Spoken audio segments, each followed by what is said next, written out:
तुम परिहास में भी किसी का अमंगल करने की सोच बंद कर दो, तुम्हारा कभी अमंगल नहीं होगा। दूसरों का तुम अहित करते हो, दुख देते हो, और तुम सुखी होना चाहते हो, असंभव। ये अज्ञान की वृत्ति हटा दो। परिहासे भी, मजाक में भी किसी को दुख मत दो, मजाक में भी किसी को ऐसे कटु वचन मत कहो जो उसके हृदय को छू जाए, हृदय को दुख पहुंचा दे। और यदि तुम्हारा कोई अपमान करके कड़वी बात कहे तो बोले बधिरा, बहरे बन जाओ, सुनो ही मती, नहीं सुनना।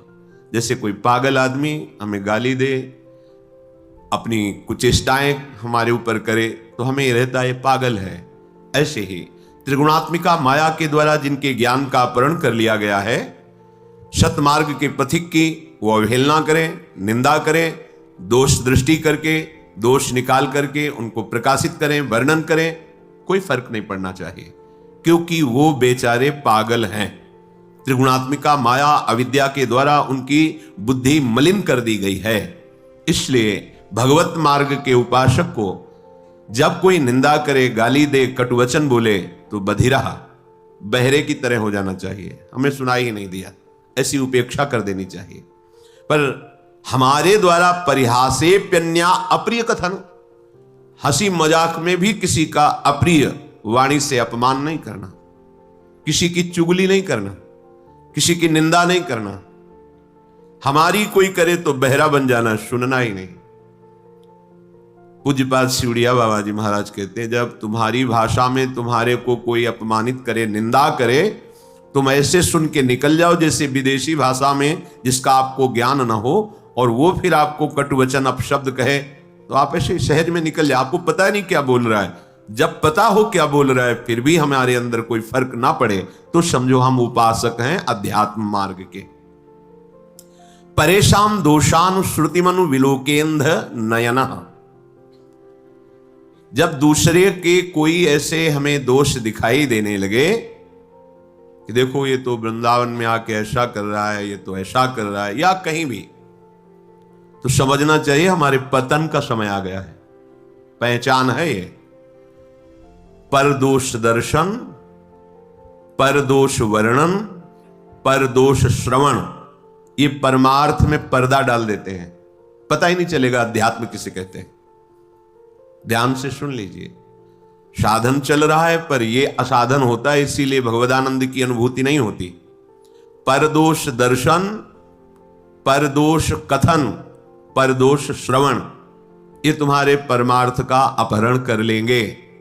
इसलिए परेशान दोषान श्रुतिमनु विलोकेंध नयनः, दूसरे के दोष ना तो आंखों से देखने हैं, ना श्रवणेंद्रिय से सुनने हैं, ना वाणी से कहने हैं।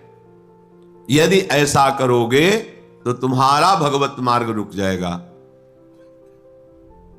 भजन करने से जो भगवदानंद की अनुभूति होती है वो ऐसे उपासक को बिल्कुल नहीं अनुभूति होने देगा। ये बात छिद्रान्वेषण जिसे कहते हैं, परदोष दर्शन, पर चर्चा, दूसरे के दोषों का कथन, पर दोष श्रवण, दूसरे की निंदा को सुनना।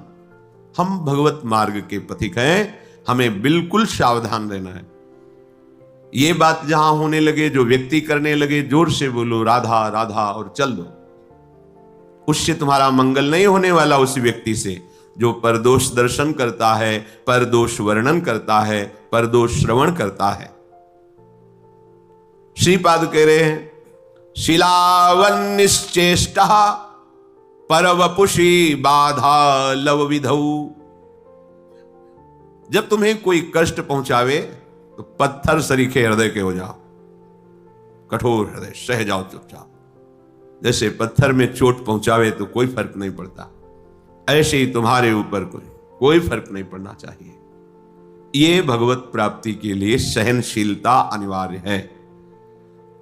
तो कोई भी हमें पीट के चला जाए, हम सह जाएं, ऐसे तो बहुत अत्याचार बढ़ जाएगा। नहीं, ऐसे तो कोई हमें पीट के ही चला जाएगा। नहीं, तुम्हारे समीप भगवद आश्रित हो, भगवान का रक्षा कवच लगा हुआ है। करो सदा तिनके रखवारी, जिम बालक राखे महतारी। आपको पुष्ट करने के लिए, परमार्थ का सूरवीर योद्धा बनाने के लिए भगवान थोड़ी छूट दे दें, भले किसी को अपमानित करो इससे। देखो कैसा लगता है इसको। अपमानित किया, बहुत दुखी हुआ, रो दिया प्रभु से। फिर प्रभु किसी न किसी रूप में शास्त्र, संतजन, गुरुजनों से समझाएंगे, ये तुम्हारी स्थिति ठीक नहीं है, सहना सीखो। जब ये द्वंद्वों को सह जाओगे तब महाप्रेम को सहने की सामर्थ्य आएगी। तुम द्वंद्वों में विचलित हो रहे हो, कोई अपमानित कर दिया, गाली दे दिया, तुम रो पड़े, फिर महाप्रेम को कैसे सहोगे? वो प्रभु तुम्हें समर्थ बनाने के लिए भले किसी को प्रेरणा कर दे, अन्यथा कोई ऐसा पैदा नहीं हुआ कि भक्त का बाल बांका कर सके। वो हाथ उसी समय नष्ट हो जाएगा जिस समय भगवान के जन की तरफ वो अन्य भाव से हाथ उठाएगा। अपमान भावना से राम रोष पावक सो जरई, जो अपराध भक्त कर करे। हमें चाहिए सहनशीलता। अगर कोई हमें कटुवचन कह रहा है, कोई पीड़ा पहुंचा रहा है, चुपचाप सह जाओ। ये भगवान आपको मजबूत करना चाहते हैं, प्रेम मार्ग का शूरवीर योद्धा बनाना चाहते हैं। तुम्हारे हृदय में ऐसी सामर्थ्य दे, सच्ची मानिए। नहीं तो बड़े बड़े महापुरुषों को इतनी सामर्थ्य है उनमें, भगवान अधीन है और उनको भी कोई पीट दे, कष्ट दे दे, ये खुद विधान बनाते हैं। श्री माधोदास बाबा जी समुद्र के किनारे पर्णकुटी में दरवाजे की तरफ पीठ करके, कुटिया की तरफ मुख करके कि कोई भजन में विक्षेप ना पहुंचाए, ऐसे बैठते थे। छोटी सी झोपड़ी थी, तो दरवाजे की तरफ पीठ है और पीछे की तरफ ऐसे मुख किए, निरंतर भजन में। 2-2, 3-3 दिन हो जाते, भोजन के लिए भी नहीं जाते। श्री भगवान करुणा करके स्वयं जगन्नाथ जी अपने भोग की थाल लेकर आए। बाबा, ये जगन्नाथ जी का प्रसाद है, प्रभु ने भेजा है, पालो। हाँ, रख दो, हमारा भजन पूरा होगा, हम उठेंगे, प्रसाद पालेंगे, थाल यहीं धो के रख देंगे, तुम ले जाना। अच्छा बाबा, रख के चले। समय हुआ भजन पूरा, तो देखा ये तो स्वर्ण की थाल, भगवत प्रसाद। आनंदित होकर पाया और समुद्र में मार्जन करके थाल रख दी। अब वहां थाल गायब हो गई भोग की। किसी ने बताया, हमने देखा समुद्र किनारे पर्णकुटी में वो थाल धुली हुई रखी, माधवदास बाबा क्या। भगवत पार्षद जन आए, तुमने थाल चुराई, पिटाई की? कुछ नहीं बोले। जब भगवान ने भोग प्रसाद दिया, तो जैसे उसमें आनंद, ऐसे भगवान के पार्षद धक्का मुक्की करके पिटाई करे, उसमें आनंद। किसने के? उनको यह समझ नहीं है कि ऐसे एकांतिक गर्भगृह से भोग की थाल भला बाबा के, और अगर ले जाते तो सब बाहर ही तो बैठे थे ध्यानस्थ कि भगवान भोग आरोग रहे, पार्षद बैठे हुए चिंतन कर रहे। पर वहां प्रभु पिटाई करवाना चाहते थे। नहीं, किसी की ताकत है कोई छूले भक्त को, क्यों करवाना चाहते? अपने भक्त को मान रहित, देह भाव रहित, हृदय में ऐसा महान पुष्ट भगवत प्रसाद पा रहे हैं, भगवत पार्षदों से पिटाई दोनों समान। इसीलिए भक्तजनों के साथ कभी कभी ऐसे बर्ताव हो जाते हैं, तो उनको यह नहीं सोचना चाहिए कि कहां गए भगवान, रक्षा क्यों नहीं की। वो चाह रहे हैं तुम इतने सहनशील बनो, तुम इतने महान हृदय वाले बनो। तो हमें तो पीड़ा हो रही है और हम महान हृदय वाले बने, हमारा तो अपमान करा दिया, फिर तुम शरणागत किसके हुए? समर्पण तुम्हारा किसका हुआ? ये शरीर जड़ है, इसी में तदात्म होने के कारण दुख सुख का, जन्म मृत्यु का ये महान बंधन प्राप्त हुआ है। भगवान कृपा करके इसी तदात्म को मिटाते हैं। वो अभी अविद्या का प्रभाव, इसलिए बात समझ में नहीं आएगी। जैसे सांप की केचुल में कितनी भी पीड़ा दो, सांप को कोई पीड़ा नहीं होती, केचुल अलग है, वो अलग है। ऐसे ही आत्म तत्व में ना तो किसी दिव्यास्त्र का, ना किसी अग्नि आदि का प्रभाव होता है, क्योंकि वो दिव्य स्वरूप है। नैनम छिन्नन्ति शस्त्राणि नैनम दहति पावकः न चैनम क्लेदयन्त्यापो न शोषयति मारुतः। ये हमारा स्वरूप है। हम अपने स्वरूप को भूलकर जो देह भाव में मान अपमान, सुख दुख, लाभ हानि, जन्म मृत्यु को प्राप्त हो रहे हैं, उपासक को इसी ममता, इसी आसक्ति से हटाकर प्रभु समता में, स्वरूप में स्थित करते हैं। वो जगत गुरु है, वो सर्व रूप में है, वो काहे को हमें कष्ट देंगे? हमारा माना हुआ भ्रम नष्ट करते हैं, सच्ची मानिए। तो श्रीपाद कह रहे, शिलावन निश्चेष्टहा पर वपुष बाल लव विधो। जैसे किसी पत्थर पे चोट पहुंचाए तो कोई फर्क नहीं पड़ता, ऐसे ही उपासक को होना चाहिए। श्री अनंग बोधाश्रम स्वामी जी महाराज फतेहपुर जिला में अश्विनी घाट गंगा किनारे, बड़े महापुरुष थे। जब से गुरुजी ने संन्यास दिया था, गंगा जी की रेती के सिवा कभी ऊपर नहीं चढ़ते थे। जहां संन्यास दिया था बस वहीं वैसे ही दिगंबर जैसे संन्यास दिया गया था, निर्वस्त्र संन्यास दिया जाता है। गंगा जी में खड़े करके बड़ा करुण प्रसंग होता है। आपका कौन? तो गंगा में हाथ उठा के, तो भगवान नारायण के सिवा कोई नहीं। इसी बात को आज जीवन निर्वाह करना होता है, नारायण के सिवा कोई। फिर वो व्यवहार रक्षा के लिए लंगोटी और अचला आदि देते हैं। उन्होंने मना कर दिया, गुरुजी जब एक बार उतार दिया अब दोबारा जीवन में नहीं धारण करेंगे। दिगंबर ऐसे, वो भी कभी कभी, जैसे एक वकील साहब थे, उनके यहाँ रोटी बटती थी गरीबों को सुबह, कभी कभी लाइन में खड़े हो जाते थे, प्रच्छन्न वेश, जटाएं, नंग धड़ंग। अब 30 किलोमीटर चल करके गए। अब वहां नौकर लोग थोड़ी पहचानते थे कि इस उच्च कोटि के ज्ञान संपन्न महापुरुष, जिनको धर्म सम्राट करपात्री जी भी साक्षात ब्रह्म अनुभव करते हुए साष्टांग दंडवत करते थे, बेलाइन में ऐसे घुस जाते, वो धक्का मारते, फिर और जगह से घुसते, 2-3 थप्पड़ मारते, पागल है, लाइन में पीछे खड़ा हो, 2-4 बार ऐसे पिटते, जानबूझ के चेष्टा करते। तो जो बांटने वाले मालिक थे, बंटवाने वाले, वो एक दिन आए, उन्होंने देखा, अरे स्वामी जी, गए साष्टांग दंडवत किया। अरे स्वामी जी आप, अरे बोले तुम जाओ, हमारा काम मत बिगाड़ो, चलो तुम अपना काम करो। उनको डांट दिया। हम नौकरों के होश उड़ गए कि अगर स्वामी जी ने कह दिया तो हमारा तो क्या होगा। जिनको मालिक साष्टांग दंडवत करा उनको हमने पीटा, ऐसा मुस्कुराए चले गए। प्रभुदत्त ब्रह्मचारी जी ने पूछा, भगवान आप ऐसी लीला क्यों करते हैं? तो उनका कभी कभी देखा जाता है अपने मन को कि अब कैसा लगता है, जानबूझ के महापुरुष जन अब कैसा लगता है। और यहां पूरी सावधानी की, इतना भी अपमान ना हो जाए। सुरक्षा कर रहे हो उसकी जो तुम्हें भगवत प्राप्ति में बाधा पहुंचा दे। और ये महापुरुष जो भगवत प्राप्त है, कि कभी कभी जैसे होता है ना कि आज मनोरंजन करते हैं, चलो, तो वो कभी कभी, अब मन की स्थिति क्या है, हम डरते हैं अपमान से, निंदा से। वो कह रहे नीचा अपमानम शुद्धा, नीच पुरुषों द्वारा किया अपमान परमार्थ के पथिक के लिए अमृत है। सम्मानम कल्याति घोर गर्णम, सम्मान ये घोर विष है। तो कैसी अविद्या, हम विष को तो अमृत के समान पीते हैं और अमृत को विष मान लेते हैं। इसलिए कह रहे शिलावन निश्चेष्टा पर वपुषी बाधा लव विधो। तुम्हें कोई भी बाधा एक क्षण के लिए भी अंदर स्वीकार नहीं करनी चाहिए, बाहर से चाहे जितनी। देखो आपका अहंकार ये बात बर्दाश्त नहीं करेगा, ये अविद्या है, अज्ञान है। जब आप अपने स्वरूप में स्थित होंगे तो दूसरा कोई है ही नहीं। जिसे होता है ना कि फिर तो दूसरों को बहुत प्रोत्साहन मिल जाएगा, जब जो चाहेगा, ऐसा नहीं है। यह सृष्टि ईश्वर के द्वारा शासित है। लाखों लोगों में अलग अलग चेष्टाएं, अलग अलग भाव, लेकिन सबका शासन वो ईश्वर कर रहा है। नहीं जो विश्व में अपने को ही केवल, तो वो सबका नाश कर दें, नहीं कर सकते। जितना उनके द्वारा विनाशकारी चेष्टा होनी है, क्योंकि विनाश का भी क्षेत्र भगवान का ही है। अगर सृजन का है, पालन का है, तो संहार का भी है। उतना ही कर सकता है, आगे नहीं।